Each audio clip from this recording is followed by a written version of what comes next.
বয়স কত হতে হবে, কত বছর বয়স হলে আপনি সেই পশু দিয়ে কি করতে পারবেন, কোরবানি দিতে পারবেন? এর উত্তর হলো, পশু যদি হয় সবচেয়ে বড় পশু অর্থাৎ ওট, তাহলে সেক্ষেত্রে সেটার বয়স হতে হবে কমপক্ষে 5 বছর।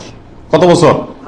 5 বছরের নিচে যদি ওটের বয়স থাকে, ওইটা এমনি জবাই করতে খেতে পারবেন, কিন্তু কোরবানি হিসাবে কি করতে পারবেন না, জবাই করলে ওটা কোরবানি আদায় হবে না।